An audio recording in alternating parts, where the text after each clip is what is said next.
Seniman budayawan kumpul di sini dengan pemerintah diminta bersinergi bersama untuk bangun negeri.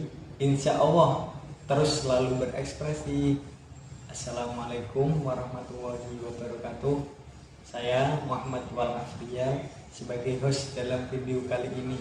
Tujuan dari dibuatnya video sebagai apresiasi terhadap karya seni Islam sebagai perwujudan nilai-nilai keindahan Islam. Islam sebagai perwujudan nilai-nilai keindahan Islam melalui karya seni yang diproduksi di wilayah kekuasaan Islam atau di mana komunitas muslim hidup sebagai mayoritas.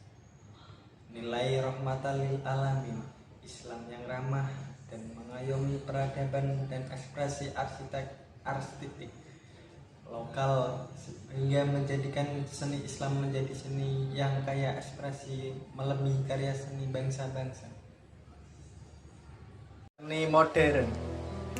Sebenarnya seni modern sudah masuk ke Indonesia sejak abad ke-19. Ia masuk melalui para guru gambar Belanda yang datang untuk mengajar di Nusantara. Mereka datang sebagai pemenuhan kebutuhan pendidikan para masyarakat elit Hindia Belanda. Meskipun begitu, ada pengecualian terhadap beberapa orang yang memang dinilai memiliki bakat luar biasa. Ciri-ciri seni modern: menonjolkan kreativitas, gagasan, ide, dan teknik, berorientasi ke masa depan, bukan pada masa lalu atau tradisi. Bersifat universal, menonjolkan individualitas. Karena itu, nama penciptanya menjadi penting. Tokoh seni modern di Indonesia, Soetjono. Memiliki nama lengkap Sindoe Darsono. Soetjono lahir bulan 14 Desember 1913, kisaran kota, dikenal sebagai Bapak Seni Rupa Modern Indonesia. Merupakan seniman yang cukup berbeda. Ia bukan hanya seorang pelukis, tetapi juga seorang kritikus seni. Soetjono tidak hanya menuangkan gagasan melalui lukisan saja, tetapi juga lewat tulisan beberapa karya yang terkenal di antaranya Di Depan Kelambu Terbuka, Kawan-kawan Revolusi, Pengungsi, Seko, Tengga, Rose Istriku, Gerak Baru. Karya lukisan Soetjono dikenal memiliki ciri khas, kasar, koresan, dan sapuan kuas bagai dituang begitu saja ke kanvas. Inilah karya Rose Istriku. Di Depan Kelambu Terbuka. Tokoh selanjutnya, Basuki Abdullah. Memiliki nama lengkap Franciscus Saverius. Basuki Abdullah adalah maestro pelukis Indonesia. Ia dikenal sebagai pelukis aliran realis dan naturalis. Kelahiran 27 Januari 1915 di Surakarta. Sejak usia 4 tahun ia menunjukkan bakat dan kegemarannya akan melukis. Basuki kecil telah melukis beberapa tokoh ternama seperti Mahatma Gandhi, Rabindranath Tagore, Krishnamurti, dan lain-lain sebagainya. Inilah karya Diponegoro memimpin pertempuran. Inilah karya peperangan antara Gatotkaca dan Antasena. Dan selanjutnya tokoh Afandi. Memiliki nama lengkap Afandi Poe Saoe Ma, lahir 18 Mei 1907 di Kabupaten Cirebon, Di awal karirnya sebagai seniman, Affandi sempat beberapa kali membentuk kelompok dan organisasi seni. Di sekitar tahun 30-an, ia mendirikan kelompok 5 Bandung bersama Hendra Gunawan, Beril, Sudarso, dan Wahid.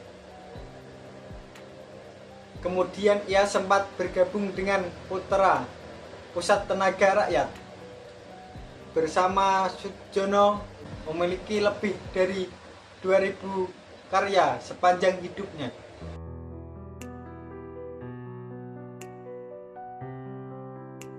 Seni arsitektur modern adalah gaya baru dalam seni arsitek yang mengutamakan bentuk bangunan dan fungsinya. Seni arsitektur modern memiliki karakteristik yang menyederhanakan bentuk dan mulai menghapus beberapa ornamen klasik. Tampilan bangunan yang bergaya arsitektur modern akan menonjolkan keindahan yang sederhana dan simpel, namun tetap memiliki ketegasan bentuk dan karakternya. Seni arsitektur modern tidak lagi memiliki beragam jenis dan bentuk yang dicirikan berdasarkan unsur-unsur dan bentuk. Dekorasinya seperti ditemukan pada seni arsitektur klasik pada zaman abad pertengahan maupun zaman kolonialisme. Pada era klasik, bentuk-bentuk bangunan megah dilihat dari ciri khas pilar atau bentuk atap. Namun pada era modern, bentuk atap lebih fungsional tanpa menonjolkan estetika berlebihan. Kemudian dekorasi arsitektur modern menunjukkan ornamen sederhana berupa garis horizontal, vertikal, dan garis diagonal sederhana. Sejarah seni arsitektur modern. Seni arsitektur era muncul pada awal abad ke-20 atau kisaran 1900-an. Seni arsitektur modern mulai berkembang setelah masa invasi kolonialisme sudah berkembang di beberapa kawasan dunia atau wilayah baru. Bentuk dan ciri khas seperti ornamen yang rumit mulai dikurangi dan ditinggalkan, dan mulai menerapkan beberapa bentuk baru yang bersifat kubisme dan sederhana. Faktor-faktor yang menyebabkan perubahan yang dimunculkan dari seni arsitek modern pada dasarnya adalah perubahan dalam teknologi, sosial, dan kebudayaan yang terhubung sejak revolusi industri di Eropa yang berakhir pada akhir tahun 1800-an. Kemudian sejarah perkembangan seni arsitektur modern terbagi dalam beberapa fase atau periode. Periode 1, 1900-an sampai 1929. Pada sejarah perkembangan awal seni arsitektur era modern mengalami banyak pertentangan. Ini ditengarai karena beberapa eksperimen seni arsitek modern awal yang terkesan tidak memiliki nilai estetika yang banyak ditemukan daripada era sebelumnya. Gaya arsitek modern akhirnya bisa lebih berkembang karena bersamaan dengan momen Perang Dunia I yang banyak menghancurkan sarana dan prasarana serta ekonomi di berbagai kawasan di Eropa.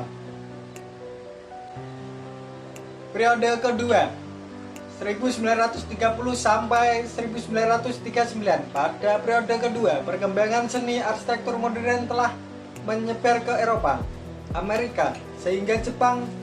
Namun karena perbedaan kondisi geografis, iklim, dan corak tradisi yang mempengaruhi apresiasi bentuk bangunan. Kemudian perkembangan metode hubungan ruang, bentuk, struktur, dan bangunan-bangunan tidak dapat mengikuti konsep universal dari gaya arsitektur modern di Eropa. Periode kedua, ini arsitektur modern menganut prinsip, yaitu arsitektur adalah perpaduan keahlian perkembangan teknologi industri dan seni konsep kesatuan dan disebut kemanusiaan, akal dan seni dari arsitektur modern, nilai-nilai kedaerahan manusia dan lingkungan. Periode ketiga 1945 sampai 1949. Pada periode ketiga ini perkembangan seni arsitektur modern bertepatan dengan tragedi Perang Dunia Kedua. Kerusakan sarana dan prasarana akibat tragedi perang tersebut menimbulkan faktor-faktor kebutuhan manusia terhadap material untuk membangun kembali rumah-rumah mereka. Bangunan-bangunan yang dibuat dengan prinsip ekonomis dan rasional demi mempercepat pembangunan. Bagi kelompok yang menganggap arsitek adalah nilai seni dan arsitektik, perkembangan seni arsitektur modern pada kisaran tahun 1950-an dianggap sebagai titik awal kemerosotan dengan berbagai alasan seperti bahan bangunan yang serupa dari hasil fabrikasi massal namun memiliki kualitas yang berbeda-beda, menonjolkan ciri neoclassic yang berarti tidak apa-apa kecuali bidang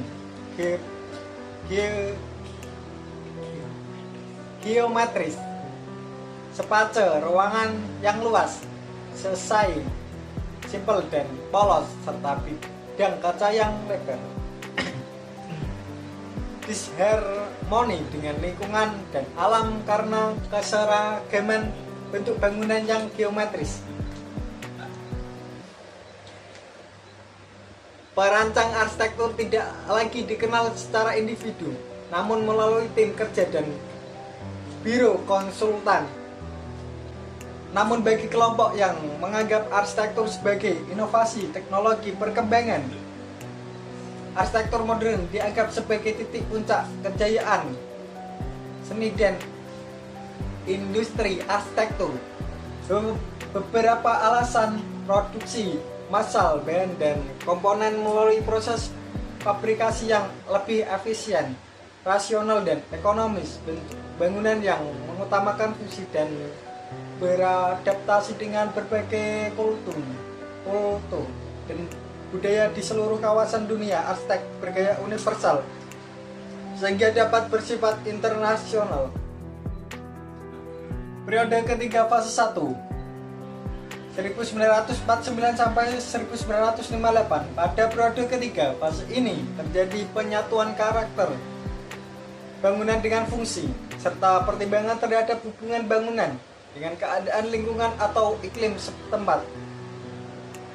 Komponen bangunan juga mencerminkan kemajuan inovasi teknologi bangunan yang dilihat dari penggunaan produk-produk material baru seperti beton, percetakan baja, aluminium, metal, dan lain-lain sebagainya. Penggunaan material tersebut terbagi menjadi dua prinsip dasar, yaitu estetika, efisiensi. Ciri-ciri bangunan pada periode ketiga ini fase 1 diantaranya penggunaan bidang kaca yang lebar, ditemukan konsep cantilever untuk memperluas lantai, penggunaan dinding penyekat yang diproduksi secara industrial, permukaan bangunan mulai agak kasar. Periode ketiga fase 2 1958 sampai 1966. Pada periode kelima dalam perkembangan seni arsitektur modern mengalami beberapa variasi yang diakibatkan inovasi teknologi bangunan yang semakin maju, terutama di kawasan Eropa dan Amerika. Di dalam periode ini juga banyak ditemukan jenis-jenis aliran seni arsitektur yang memadukan fungsional, futuristik, dan keseimbangan dengan alam sekitarnya. Konsep seni arsitektur modern sangat terasa dan menonjol karena kestabilan ekonomi, kemajuan teknologi, keragaman sosial, dan berbagai ide unik yang dituangkan ke dalam bentuk-bentuk bangunan modern. Ciri khas dan karakteristik arsitektur modern. Ciri umum yang ditampilkan dari seni arsitektur modern adalah bentuk-bentuk yang terkadang asimetris, abstrak, atau kubisme. Ciri-ciri lain dari seni arsitektur modern antara lain bangunan bersifat fungsional dalam penggunaan skala manusia, tampilan futuristik yang menampilkan elemen bangunan yang minimalis namun berkarakter, serta warna eksterior dan interior yang lebih lembut. Tidak ada penggunaan elemen ornamen yang berlebihan, minim ruang dengan prinsip less is more. Ciri nihilis, membangun hubungan dengan alam sekitar. Gaya arsitektur yang singuler atau seragam dengan menonjolkan ciri khas dari individu tertentu atau dari para arsitek. Bangunan menggunakan material modern dari fabrikasi, eksterior dan interior bangunan menonjolkan garis-garis vertikal dan horizontal, harmoni dengan lingkungan iklim dan kultur. Jenis-jenis aliran arsitektur modern. Ada beberapa aliran seni pada arsitektur modern seperti brutalis, konstruktivisme, ekspresionisme, dan lainnya.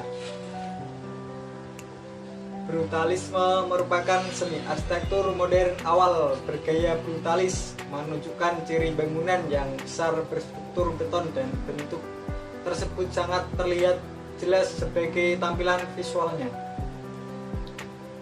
Konstruktivisme adalah seni arsitektur modern yang menunjukkan komposisi, struktur, dan konstruksi tiga dimensi dengan bentuk-bentuk kubisme. Ekspresionisme merupakan seni arsitektur modern yang menunjukkan ciri irasional, emosional, antropomorfik, romantik, dan monumental. Formalisme adalah seni arsitektur modern awal yang menonjolkan estetika pada bentuk bangunan. Formalisme dikenal juga dengan nama strukturalisme, yang menerapkan prinsip utama yaitu bentuk ciptakan fungsi.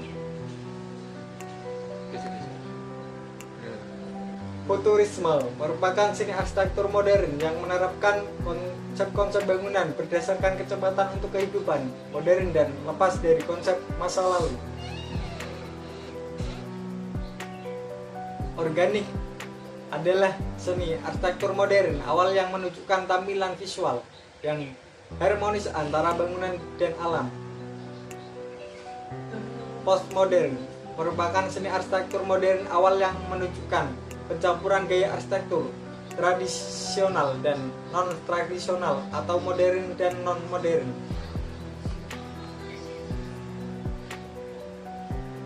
Arsitektur modern Indonesia. Akhir abad ke-19 merupakan tahun-tahun perubahan di mana dalam dunia arsitektur terwujud pencarian gaya yang baru, arsitektur yang merupakan karakteristik budaya ke kawasan.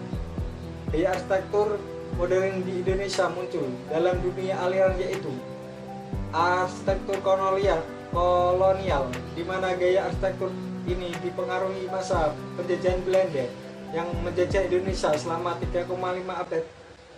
Gaya arsitektur ini mendominasi corak arsitektur di Indonesia sampai awal kemerdekaan. Ciri-ciri bangunan kolonial: penggunaan gebel pada fasade bangunan biasanya berbentuk segitiga. Penggunaan towel pada bangunan model denah yang simetris dengan satu lantai atas model atap yang terbuka dan kemiringan tajam, mempunyai pilar di serambi depan dan belakang yang menjulang ke atas bergaya Yunani. Peninggalan arsitektur kolonial. Ada beberapa peninggalan arsitektur kolonial di Indonesia. Museum Fathahillah di Jakarta awalnya berfungsi sebagai balai kota, bentuk bangunan mirip istana, dan di Amsterdam arsitektur bergaya non-klasik ada abad ke-17 berdiri dari 3 lantai. Kusen pintu dan jendela terbuat dari kayu jati. Bagian atap utama memiliki petunjuk arah mata angin. memiliki luas lebih dari 1.300 meter persegi. Gedung Sate di Bandung untuk jendela mengambil tema Mor Spanyol, sedangkan untuk bangunan Renaissance Itali khusus untuk menara memasukkan aliran Asia, yaitu gaya atap Murabelli atau pagoda di Thailand. Puncaknya terhadap tusuk sate dengan 6 buah ornamen sate. Namun versi lain menyebutnya jambu air atau melati yang melambangkan 6 juta gulden, yakni jumlah biaya yang digunakan untuk membangun gedung ini. Kantor pos di Medan. Bangunan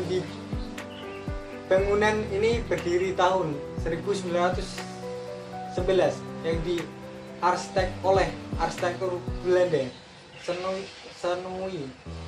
Luasnya mencapai 1.200 meter persegi dengan tinggi mencapai 20 meter.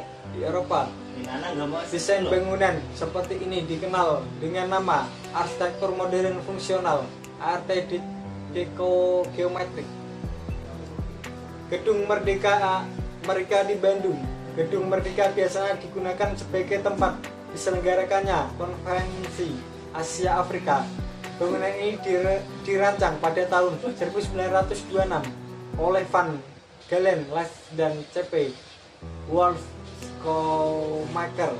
Gedung ini kental dengan nuansa Art Deco. Arsitektur awal kemerdekaan merupakan arsitektur modern di Indonesia bermula pada dasawarsa terakhir masa penjajahan ketika diperkenalkan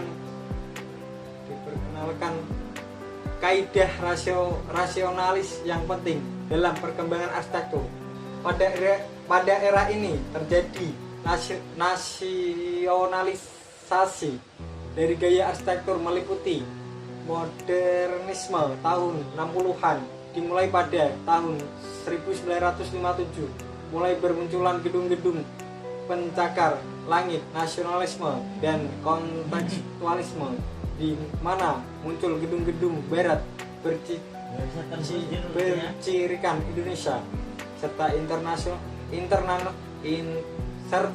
internasionalisme yang merupakan arah baru di mana pendekatan ditandai dengan kriteria teknologi dan tercermin pada teknik konstruksi dan material yang digunakan. Marilah kita berusaha untuk menjadikan generasi muda muslim yang asik, kreatif dan sadar budaya dan peradaban, serta menjadikan nilai-nilai keislaman sebagai cerminan teladan keindahan dalam perilaku kehidupan sehari-hari. Hidup dengan ilmu itu mudah, hidup dengan seni itu indah. Wassalamualaikum warahmatullahi wabarakatuh.